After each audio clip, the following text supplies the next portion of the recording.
It's supposed to be the ultimate guide to good eating, but the so-called food pyramid may still be an unsolved puzzle. There are new guidelines out tonight that will make us all rethink what we eat. Jessica Turner has the story. Our children are taught about the food pyramid as a guide to healthy eating, and many of us grew up with it ourselves. One of the first things I learned about food, actually. But Nutrition Australia is changing its official food guidelines. We want to try and help Australians become healthy and find a way of eating that's easy for everybody to make healthy choices. The pyramid sets out what we should eat most of at the bottom, with treats at the top. The old guide encouraged Australians to fill up on carbohydrates, but that advice is now ancient history. Nutritionists say a revised pyramid might look something like this, with grains and cereal in moderation, just below sweets, and more of the green stuff. There's a great big space at the bottom of the pyramid for vegetables, because vegetables are the most nutrient dense, low in energy, and I mean kilojoules when I say energy, foods that there are out there, which means you can eat a lot of them. The new pyramid is also likely to include advice about serving sizes. The food pyramid does need to be a guide, because it's, you can't be too detailed in something that's diagrammatic like the food pyramid. When you're talking about good quality proteins, good quality carbohydrates, you should always be careful with how much you eat. 3 in 5 Australians are now overweight or obese. That's 12 million people, and the younger generation isn't doing much better, with 1 in 4 children overweight.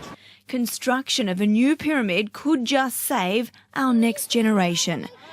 No, this is not going to save the next generation. This is scary. This food pyramid sucks. Okay, I'm really happy to see a lot of vegetables. That's fantastic. But the reason they're being put in here is because they're low calorie. They're going on this calorie model, like you have to restrict to lose weight and to stay healthy. And it's true, if you're eating these products on the second line, the animal products, yeah, you do have to restrict, and that's why they're talking about portion control. But the thing is, even when you restrict your meat and dairy, you do not become healthy. You end up binging out, and you repeat this, dieting cycle of calorie restriction that never ever works. That's why the population is fatter than ever. Everybody's going on these crash diets. Everybody's restricting their calories, restricting their carbohydrates, and they're wondering why they're still fat. And predictably, we're seeing meat and dairy having a more prominent position on the food pyramid because the government subsidises the meat and dairy industry. We've got 73% of federal subsidies for food production going to the meat and dairy industry. And then grains, we've got 13%. And good old fruits and vegetables, what? 0.37%. Pathetic. The foods that are actually helping people get slimmer and healthier and avoid obesity, the ones that, any responsible sort of government would subsidise, they're the ones that aren't being subsidised because the meat and dairy industry is in bed with the government. And what do you know? Fruit's right up the top. Don't carb up the population. Don't help the population feel their best or look their best. Let's keep them dumbed down and fat so they are obedient. And it's making us sicker and sicker and sicker. And you know what? That means profit. Our sickness is their wealth. The pharmaceutical industry is just going, yes, more ignorant drones for us to take advantage of. Carb the fuck up, folks, so you don't fall for this bullshit. It is ludicrous to see fruit up the top there because we need large amounts of fruit sugar every day to feel and look our best long term, to be as healthy as possible. The more we move away from our frugivorous roots, the less healthy, the less vibrant we are going to be long term. And the grains, it's like grains do not make you fat. Have a look at the leanest cultures on the planet.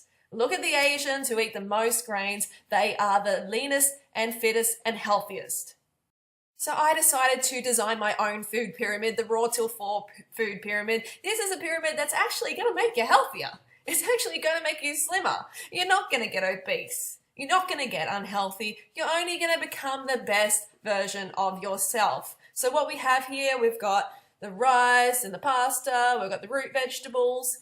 Here, that's a second. We've got the greens. But most importantly, we have the fruit on the bottom. You really got to pack in the fruit. The fruit is where all the living nutrition is, and that's what the Raw Till 4 lifestyle focuses on as a staple is fruit. Fruit as much as you can during the day, and then have your high carb cooked vegan dinner. Low sodium, low fat. And with any healthy lifestyle, you have to move. If you want to be sedentary, then you're not going to be healthy. That's just how it goes. We are designed to move. We're designed to run around. We're designed to sweat. That is just part of our human design. So if you're not moving your butt on a consistent basis, then you're not doing the lifestyle properly.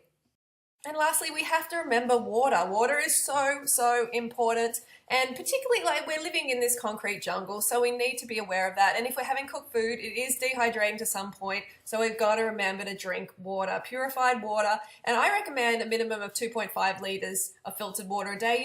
You can include the water that you're having in your smoothies as well. Just make sure you're peeing clear 8 to 12 times a day. That's really going to help your health, fitness, and wellness goals. Okay, fruit bats, so that's the video for today. If you want a new healthy, a really truly healthy food pyramid like the Raw Till 4 food pyramid out there, then please give this video a thumbs up. We need to get rid of this current model. It's just killing people, making people obese, making people unhappy, keeping them undercarb, fatted out, and on the diet merry-go-round. Alright, so don't forget to go fruit or root yourself, and hopefully I'll have another video for you tonight because this one was a bit late. We'll see how we go. I'll see you soon.